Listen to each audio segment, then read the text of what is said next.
Hello, YouTube land. This is brentonsawin coming to you from Lexington, Kentucky, the Bluegrass State. If anyone out there has a story that they would like to share here on this channel, you can contact me at brentonsawin@gmail.com. Give me a brief description of your story and contact information. If anyone would like to contribute to help me make this show and bring you more and more stories from around the world, you can go to PayPal me. The link is in the description. You can click that link. It's super easy to use, and I appreciate every contribution very much.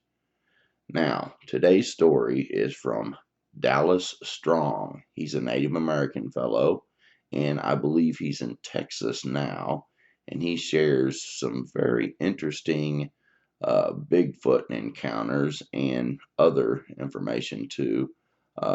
Very smart individual, well spoken, interesting guy to listen to. I'm sure you're going to enjoy this. So enjoy the show today. Let's talk about your encounters because that's what Sure, people want to talk about.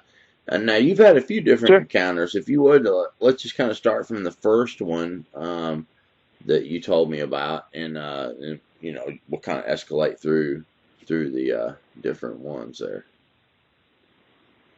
Sure. Well, I come from the Piney Woods area up in East Texas, Northeast Texas, close to the Louisiana border. And there's some swampy areas up there, like Marshall, Texas is full of swamp area. Upshur County is mostly the Piney Woods. Then you have Cass County, which is a lot of piney woods and hills, and it's deer country. And the area we lived in was about 10 miles off the main road. The roads are basically dirt roads where we lived at and where we grew up at. And you have to, when you drive off the main road, the dirt road, and we have to have a grader comes through and smooth out the road, because when it rains, the roads get washed out. You can't get in there. So if you don't have a 4x4, you won't make it down there. That's how far off into the woods we live. Most of the time, the game warden would not come off and go in there unless he got a call that there was some kind of, criminal activity going on. But he would, the game warden wouldn't come off into Cass County where we lived at, between Naples and Omaha, Texas. He wouldn't come off in there because it was so densely wooded you couldn't get through there. Even with you could get on the dirt road, but once you got off the dirt road and went off into the woods, you couldn't get in there even with a 4x4. We drove. We had horses and a tractor, and then even on the tractor, we'd have to chop down trees and make a trail to get through there. That's how densely wooded it is. In fact, if you don't drive a tractor through there to keep the roads clear, to keep the brush will just grow over, and the foliage will just grow over and just overtake the place. It's just that thick. So most of the time, the game warden wouldn't even come in there unless it was something that was really an emergency, and he'd get out and get on a motorcycle or ATV and have a shotgun or a rifle with him. But most of the time, they didn't even come off in there. It was so deep. So there's plenty of cotton moccasins, cottonmouth moccasins and stuff down there, snakes and stuff everywhere. So you just didn't get out and walk around, in that area unless you knew where you were going. Well, we grew up there, so it was really easy for me to, my dad would give me a 22 rifle and say, get on a tractor and go across to the bottom, and bush hog about 30 acres, and then at the end of the day, you come on back. Well, all he would give me is a jug of water and some sugar cookies. That was my lunch. All right. Well, I get on the tractor and go over the hill. Mind you, I'm 11, 12 years old. Okay. And I get on the tractor and I go over there. It doesn't bother me because I'm getting away from the folks. I don't want to be around them all day. So I get on the tractor. I go over there and over the bottom. You go over here. You got to go through a gate. Get down off the tractor, hook the gate up, open the gate, drive the tractor through, then put the brake on, get off the tractor, go back and hook the gate up again so the cows wouldn't go up to the main house. All right.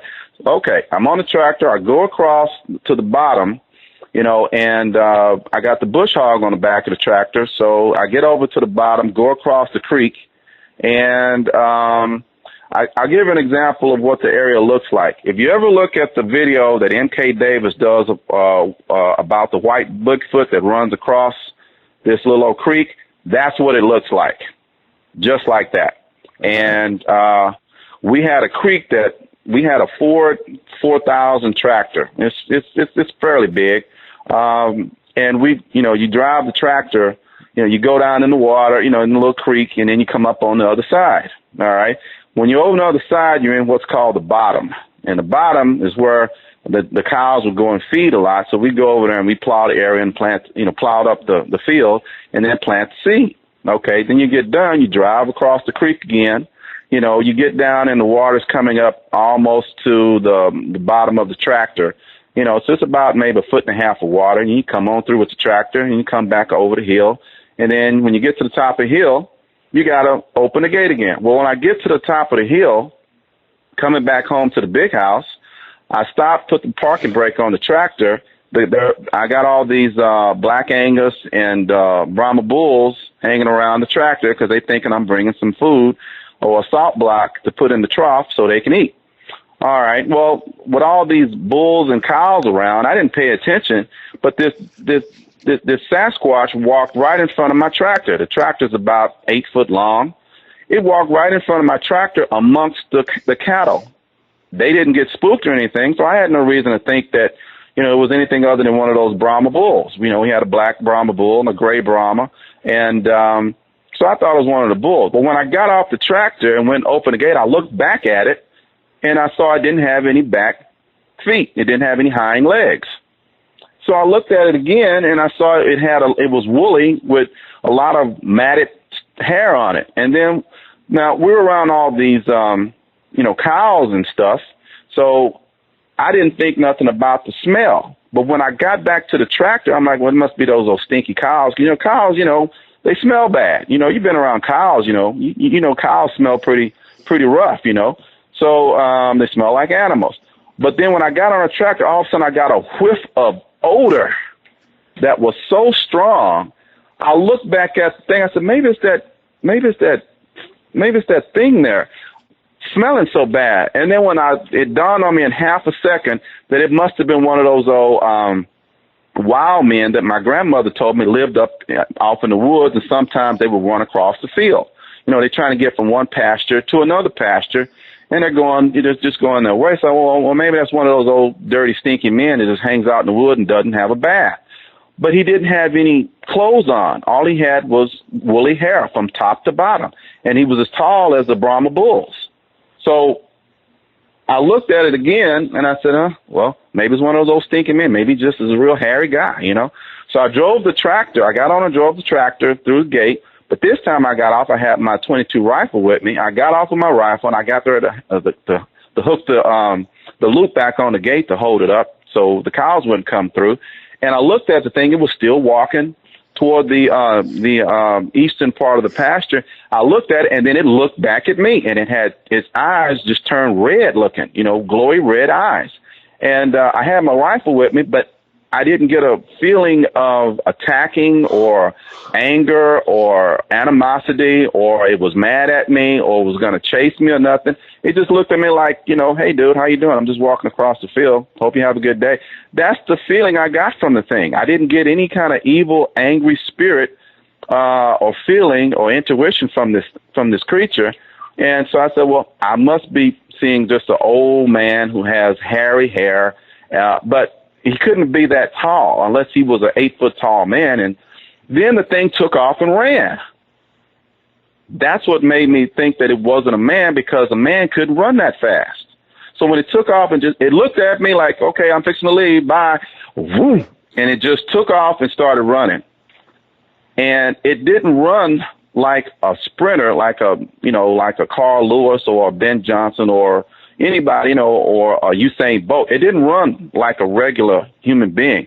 It ran like it was flicked or like it was a cripple or something, but it ran extremely fast. Extremely fast. Now, I played basketball, I played football, I ran track. I know when something is running fast or not. This thing moved so fast, looking back on it over the years, had I tried to outrun it, I couldn't. And I'm fast, very fast. And I ran a 10.3 in the 100. So I was fairly fast. This thing moved so fast, there was no way a human being could outrun it. But at the same time, it didn't run like a normal human being. Its feet were looking funny. It kind of like, his legs were kind of like, sometimes they looked like they were turning inward toward each other. And then sometimes it looked like it was rocking back and forth as it was running, but it was still moving so fast. It's kind of hard to grasp everything that's going along, that you're seeing while it's moving. So it moved kind of like a weird, kind of like a half, gorilla that's moving on its, putting its arms down on the ground. It had really long arms. That's another thing that stood out about it. But he was so hairy that it looked like the hair, fell past the fingers. It was just real hairy. So, I said, that's got to be the stinkiest, hairiest man I've ever seen in my life. So I get back to the big house, and, I told my folks about it, and they said, oh, you probably were watching some TV show about, Boggy Creek, and your imagination was going wild, So I said, okay. I just left it alone. Never thought anything about it. Then about 2 weeks later, I had an encounter with the same, I believe it was the same one because it had the same eyes. The distance of the eyes was about the same. 2 weeks later, it's almost nighttime. The moon is coming up. I come outside in front of the house, and this red-eyed thing is across the road standing behind a tree. And then it tilted its head out like it was going peekaboo, and then it stuck its head back behind the tree. And I said, oh, that's weird. Must have been a wolf or something, or an owl or something. Then it stuck its head back out again, like it was saying peekaboo, and then it stuck its head back behind the tree again. And I said, that's got to be that old dirty man that was over in the field the other day, And I'm, half of me is thinking it's a creature. Half of me is thinking it's an old dirty man that's just doesn't bathe and lives out in the woods and, eats raccoons and possums, for his lunch or something. You got people like that live out in the woods, they call themselves survivalists and they don't want to be a part of society. They don't bathe, and you got people like that. So I'm thinking that's what it was, but it peeked out from the behind the tree again, but this time I noticed that the eyes were way up where the tree limbs were. Now if you see an old cedar tree, we used to play on it all the time. You could go up, jump up on it, and swing on it. Well, tree limbs are way up here, and the trunk is down here at the bottom. The eyes were way up where the tree limbs were, and to get up there, we would have to throw a rope over it and climb up to it. So it had to be about, between 8.5 to 9 feet tall. That's where the eyes were. And that's why I thought it was some type of owl. But I've never seen an owl with red eyes. But the eyes were up there, and then they stuck behind the tree again. And then he leaned out from behind the tree again like he was tilting his head again. So, I said, maybe the guy's trying, he's playing peekaboo or something, So I ran back in the house and told my folks, and they were watching TV. Well, the football game was on, and nobody wanted to be bothered, So nobody would come out and look at it with me, but my dog was there. And my dog is a black German Shepherd. His name was Shane. And Shane, was standing right, he came out, was standing right beside me, and he just growled. He just growled, he just growled, but he didn't go toward it. He just stood there and growled, and he stood right beside me and just growled. So when my dog started growling at it, because he was inside the house. When I went inside the house, my dog came out with me this time. The first time he didn't come out with me. This time he came out. He stood by me and he started growling. When he started growling, the thing looked at me and then turned around and it was gone. That was it. It was gone. But who's going to believe, who's going to believe anything? You're out in the middle of the woods and I said, well, I guess that old dirty man just decided to leave because, he maybe thought my dog, but he was extremely tall. Now that I look back on it over the years, it wasn't a man. It wasn't a man. His shoulders were too wide. His shoulders were wide. His legs were like tree trunks. They had woolly hair all over him. It was matty hair, and he just smelled, extremely bad. And if you've been downtown in any city and you've seen the vagrants that urinate all over themselves, they smell pretty bad. They smell like urine and feces and everything else, and pot and liquor. Right. They just smell really bad. That's nothing compared to the way this thing smelled. This thing smelled, like raw meat, rotted meat, urine, cow feces, whatever you want to call it. It was horrible. Sulfur, everything was it's like all these scents, these odors mixed into one. Les Stroud was down in Panola County, which is where my father's mother's people are from, which is not far from Upshur County, but it's down toward Carthage. And they got a glimpse on trail cam of a Sasquatch that was 14 feet tall. Now, you can't put a man in stilts or false legs and try to jack him up to 14. How are you going to get him up that tall anyway? But you can't. Here's the thing that you have to keep in mind when you're dealing with creatures. And let's just say that they're a phenomenon that we need to do more research in. Even if you know that's a fact, the bottom line is you're dealing with something that's not normal. And when it's not normal, you have to approach it with caution. And the fact that there are creatures out there that are almost, supernatural. They move fast. You can't catch them. They're so big you don't think they can hide, but they can. And these are creatures that if you did encounter them, you couldn't do anything with them.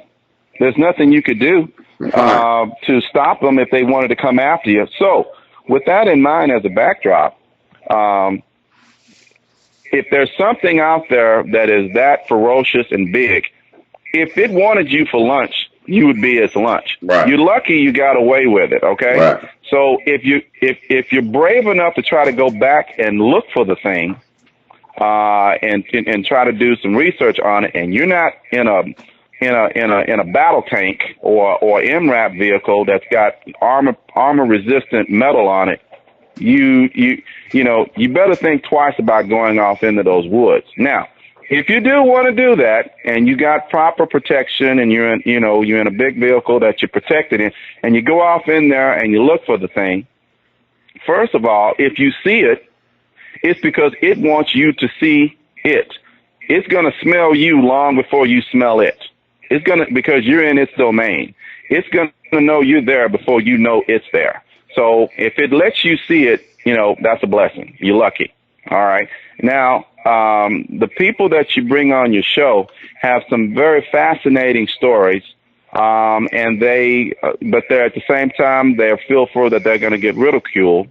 So you have a very, very unique audience, of people that trust you, unequivocally. So they trust you to a very large extent. And so you have to remain and keep that trust. And, that's very, very important. One of the reasons is because I was willing to share my own stories that were super crazy. Right. My stories were so out there. It's like, most of the people at the beginning where they were like, dude, since you shared your stories, I trust you to share mine. You're telling the truth, and the truth is what people are paying attention to. And you're not trying to sugarcoat it with, some sensationalism. You're just telling the raw truth. And the fact that there is scripture to backing up the truth that you're bringing out, eventually, people are going to say, well, look, we can't just keep ignoring this. We've got to, accept it. But that doesn't mean that there are not going to be people that are going to try to, scoff against you. The Bible says scoffers, their job is to scoff, and they're going to try to, debunk what you're saying, but you know, you got the book behind you, and so you've got the greatest power behind you, and that's reaching a multitude of people, and it's showing people that the ones that even the atheists are saying, well, look, you know, this guy's got proof. He's got all these people to come on the show.